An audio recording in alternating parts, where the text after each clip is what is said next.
Well, happy Tuesday and good afternoon. It's my hope that your day is coming up good. It is time for TV47 at 1. My name is Alela. I'll go straight to it with this warning from the NCIC and the National Cohesion and Integration Commission, NCIC, and the Interreligious Council of Kenya, that is IRCK, have raised alarm over rising political intolerance and hate speech ahead of the 2027 general election. In a joint statement, the two institutions reaffirmed their commitment to safeguarding national unity and peaceful coexistence, warning that inflammatory rhetoric, ethnic mobilization, and cyber harassment threaten Kenya's cohesion. NCIC Chairperson Bishop Dr. Kefa Omai said the Commission is independently investigating utterances attributed to several political leaders, including former Deputy President Rigathi Gachagua, Cabinet Secretaries Aden Duale and Geoffrey Ruku, as well as Busia Governor Paul Otuoma, among others. The Commission stressed that no individual is above the law and pledged to act without fear of favor. The NCIC as well as IRCK outlined areas of collaboration, including real-time monitoring of hate speech and promoting conflict-sensitive reporting, revitalizing peace platforms and establishing peace clubs in schools.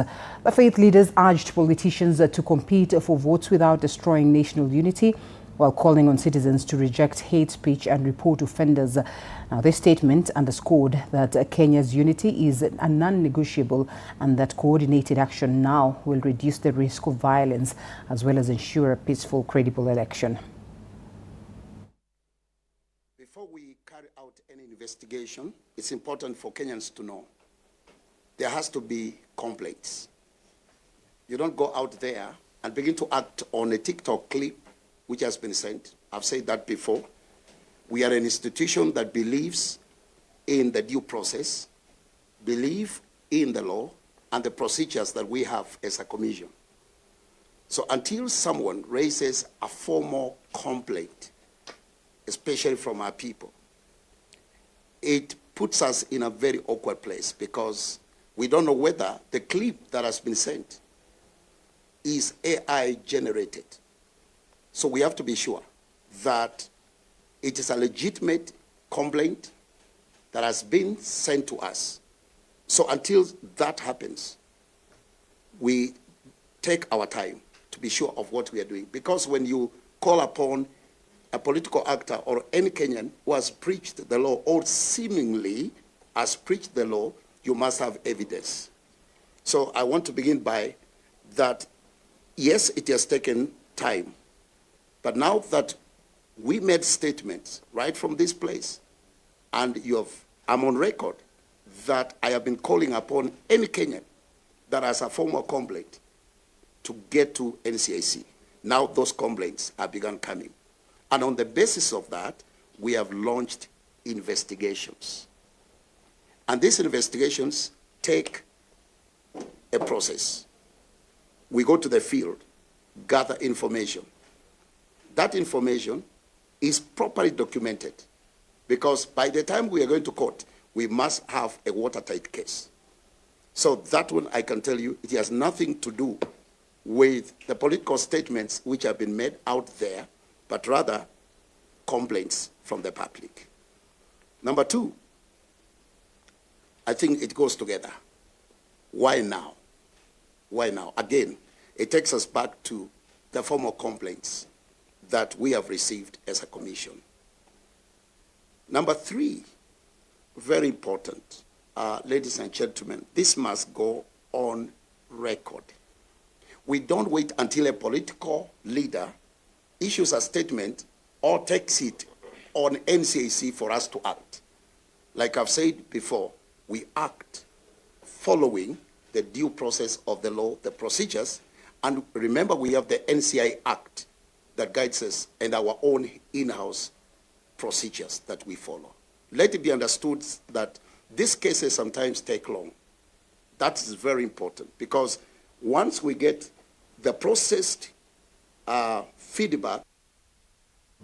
All right, in the same breath, the Independent Electoral and Boundaries Commission, IEBC, has warned over possible violence in the upcoming 2027 general elections. Speaking in Machakos town, IEBC Commissioner Alela raised concerns over Kenya's lack of trust on the electoral body. Na heshima ya tume huru haitalindwa na italindwa na nyinyi. Tukikosa tuambieni tumekosa. Lakini tukifanya mazuri tuambieni tumefanya mazuri. So ikiwa heshima na imani ya raia itabomolewa kabisa katika tume, wakati mwaka 2027 tutakapokuja na kura zifanywe, hakuna atakayeshinda, wale wengine hawatokubali, na anayeshindwa pia hatokubali. Matokeo yatakuwa ni kwamba kutakuwa na fujo katika taifa. To a different matter, President William Ruto has pledged that all university students will eventually receive full government funding and an improved higher education financing framework.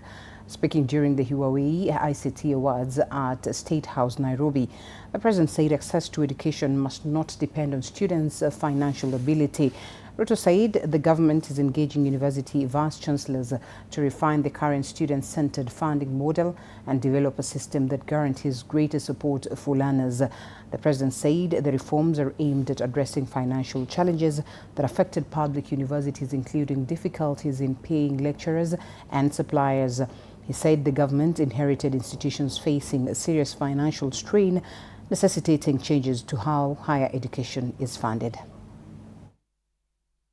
Proud, and we will do our part in making sure that we give each and every one of you an opportunity to be their best. I'm very happy to see vice chancellors who are here. I see my good friend from Daraka, the corner there. I was in his university the other day.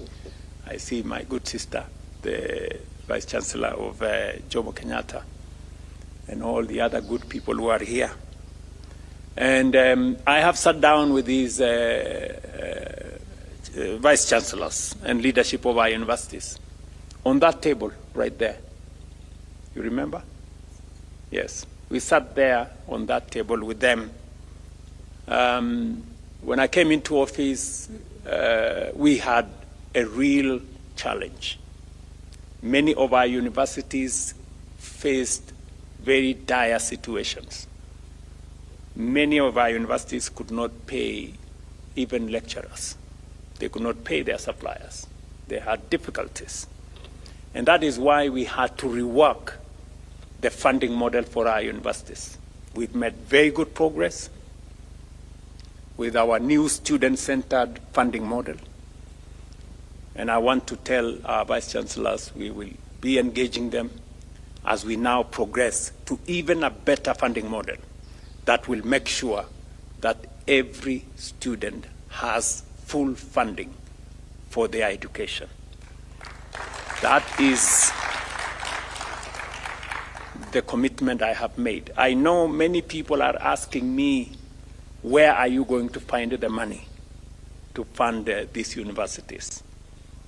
And I want to tell them what was said before. If you think education is expensive, try ignorance, and you will know which one is more expensive. So my commitment is that it is the single most important thing that we must do, because for us to move this country to a first world status, knowledge, education is central to that journey. It is what other economies have done to be able to make the move they have. It is what Kenya must do. And therefore, we have no option but to fund our knowledge, to get the best human capital. I have said no nation can develop beyond its capacity to think. If you cannot imagine the future, you cannot get there. If you cannot think about the future, you possibly may not even step in that direction. So I am very confident about the future of our nation, and I'm very confident about the young people who will make sure that that future becomes our reality. So congratulations, my good friends, to all the winners and the champions. With forecasts of El Nino rains expected later this year, UGM party leader David Maraga is urging the government to move early and strengthen disaster preparedness measures. Now, Maraga says lessons from past climate-related emergencies should guide planning to protect farmers, vulnerable families and communities at risk.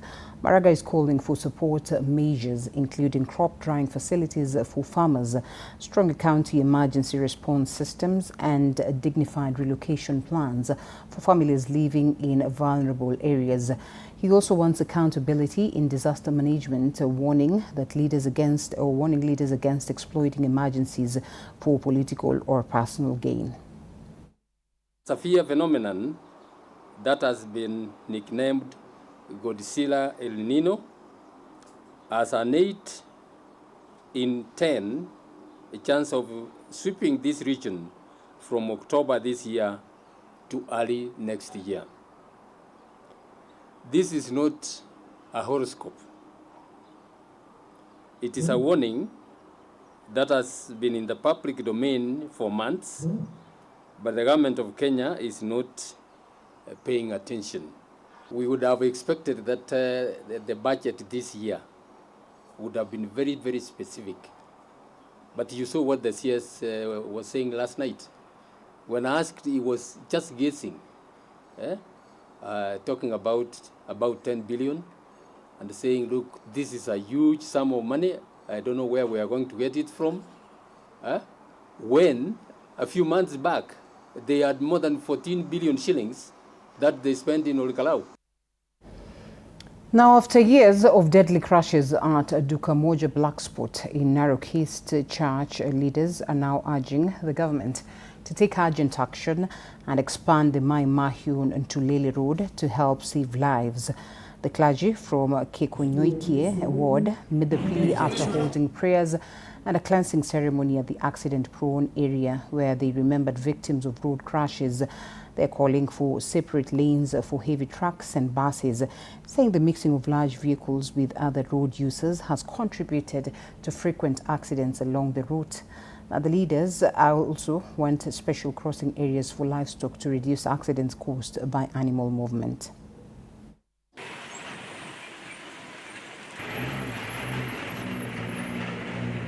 Hiyo yetu siku ya leo tukiwa wachungaji na washirika na watu ambaye tunaongelesha media hii, hata president saa hii anasikia hii maneno, na Minister of Roads na Government of Narok County, tunaambia kwamba tuko na shida. Ukicheza na hii barabara utakosa watu wa kukupigia kura. Kwa hivyo hii barabara iangaliwe vizuri sana. Pia alternative roads kwa trailers zote ambazo zinapita njia hii. Kwa sababu kuna uwezekano tupatiwe dual carriage hapa ya magari madogo, lakini pia lakini tuwe pia na alternative road ya kupita upande ule ya trailers zote. First 2 kilometers from junction ya Regiangare iangaliwe sana. Alafu hii barabara ipanuliwe uwe ni lane 4 kutoka na Regiangare mpaka Duka Moja. Kuna mambo ingine ya economy, ni mifugo na mingi sana zimekufia hii barabara. Wawekewe mahali pa kufuka pamoja na watu. The government is reviewing the country's intellectual property framework in a bid to strengthen protection, enforcement and commercialization of innovations.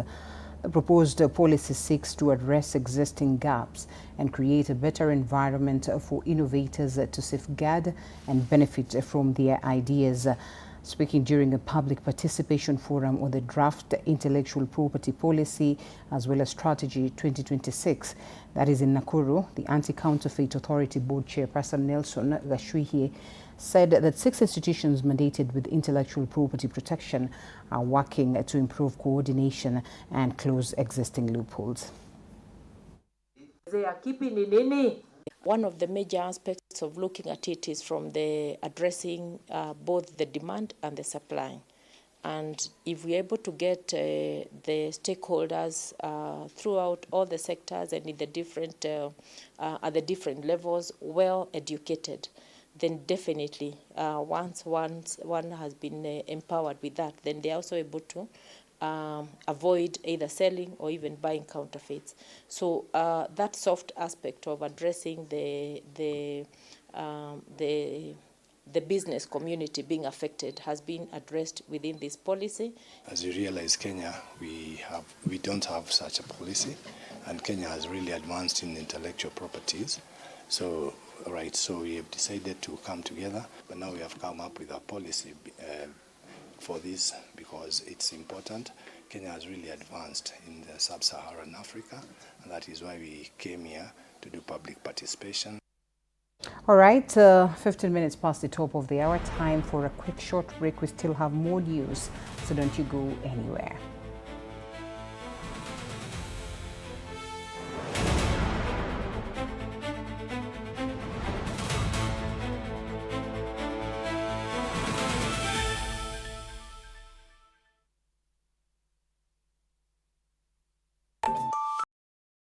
This place is run by structure. It is a system, ni venye tu ni system haisikizi. And what happens if something you haven't chosen enters your day? I remove it. That's not always going to be possible here. Then you are going to have a problem. Noted. What are you planning? To escape from a resort? This is not a resort, my friend. This is a storage. Wednesdays at 8:30 p.m. on TV47. My father used to tell me that our hotel is the home for travelers. I guess I forgot that. Recently, it's been more of a mirror of my own ambition. We might fail. We will probably fail, but not for a lack of trying. So for the last time, and the first time, welcome to Connect In, the best experience in East.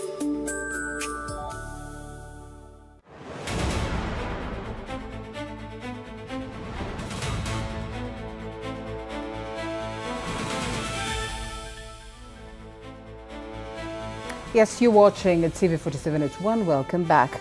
Fishermen and residents of Kikambala in Kilifi County have raised concerns over alleged marine pollution linked to a grounded cargo vessel. The residents claim oil and chemical leaks from ongoing salvage operations have contaminated the Indian Ocean, affecting marine life and disrupting fishing activities. Kikambala Beach Management Unit chairperson, that is Helil Mbukali, says the vessel, which ran aground about 4 months ago, is being dismantled without adequate environmental safeguards. The residents are calling for urgent intervention, warning that continued pollution could further damage the coastal ecosystem and threaten livelihoods dependent on the fishing.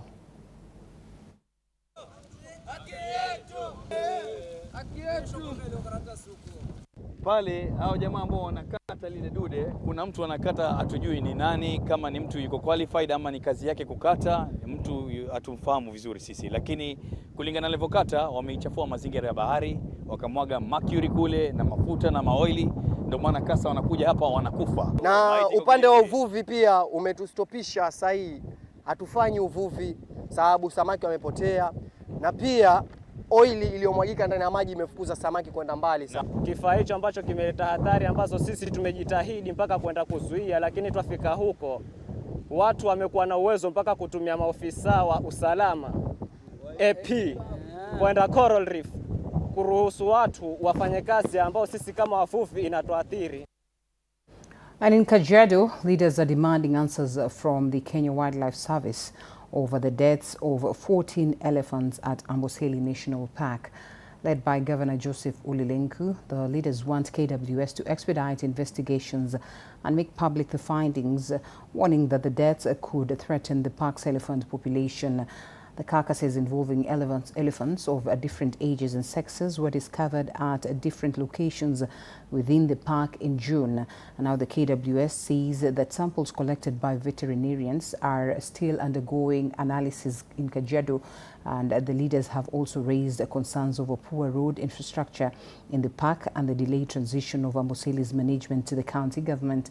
KWS head of communications Duncan Juma says that investigations are ongoing, but questioned the figures provided by local leaders without offering an alternative number.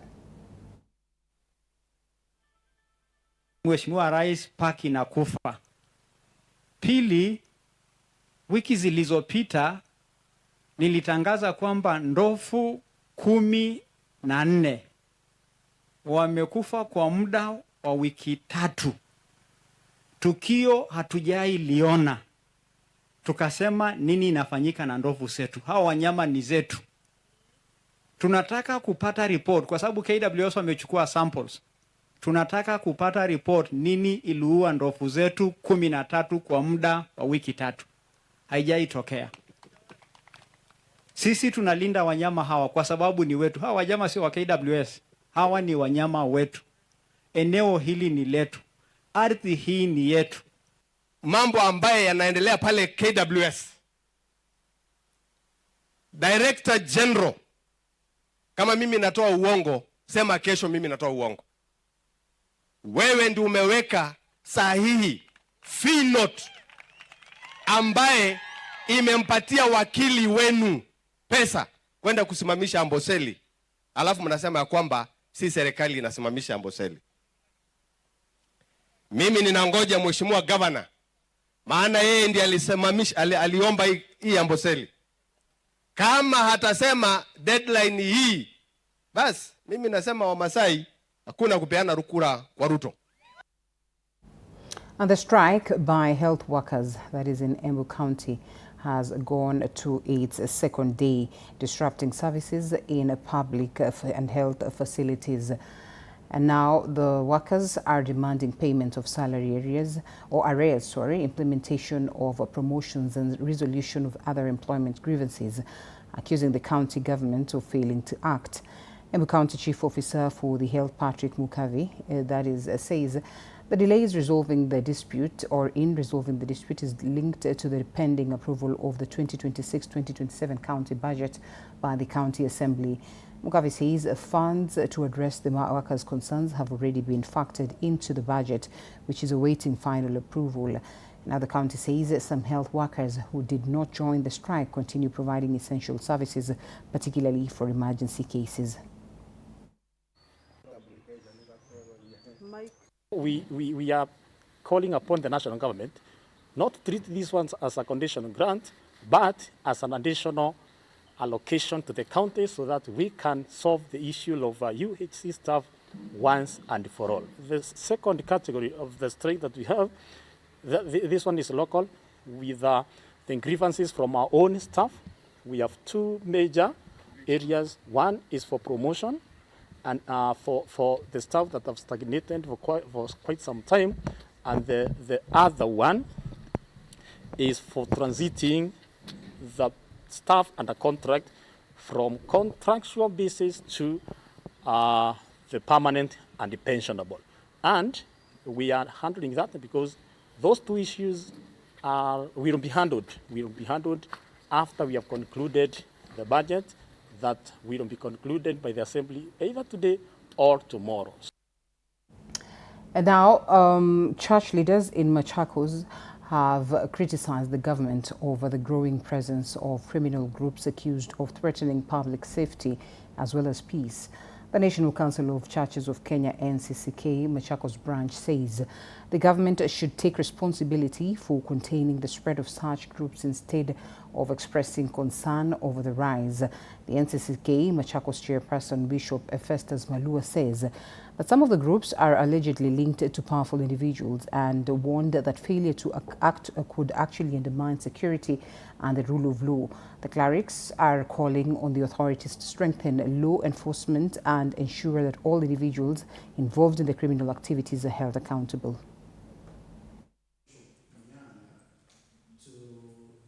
we are talking of responsibility. What you are given to do, are you doing it? What you promise to do, are you doing it? Are you responsible as a leader, as a person, wherever you are? Then we are talking of inclusion. We are calling upon the young people to be included in tables of decision making rather than the tables of discussions. In the coming next year, I want to encourage youth. Let's go and have vote and start thinking whom and who will we choose. Nani anapaswa kusimama kwa ile kiti? Nani yu anafaa? Tusindanganyike kwa uongo kwamba fulani na fulani ataweza. Sisi kama viongozi, kama vijana tunaweza. Na tunaweza kusimama kwa gap, na tuweze kubandilisha nchi, na tuweze kujenga hata in the backing ground where we are coming from. In terms of what I call very obvious cases, that yes, it's been obvious that goons are inventing even churches, meetings, and it's worrying that no much action is taken against this. And that is why we are calling upon, and I made this clear, calling upon the relevant authorities. Because again, it is within their mandate, it's within their power to act.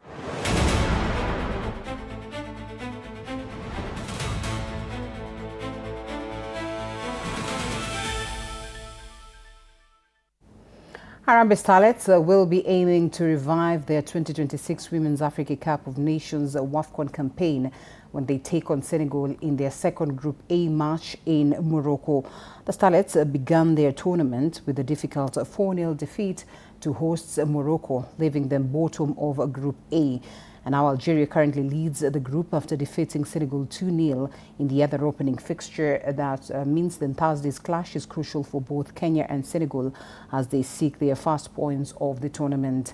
Despite the heavy opening defeat, Harambee Starlets head coach Beldino Demba remains optimistic about her side's chances against Senegal.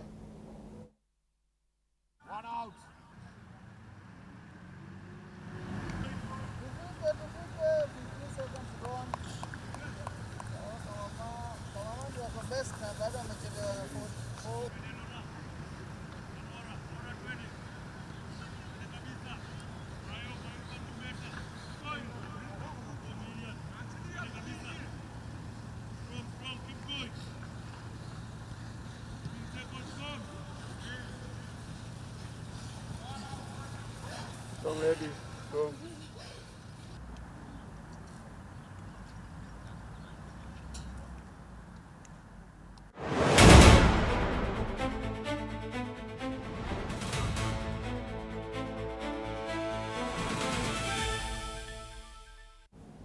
All right, we're still observing the day, and suddenly we'll be bringing you more news later on. I see you again at 4.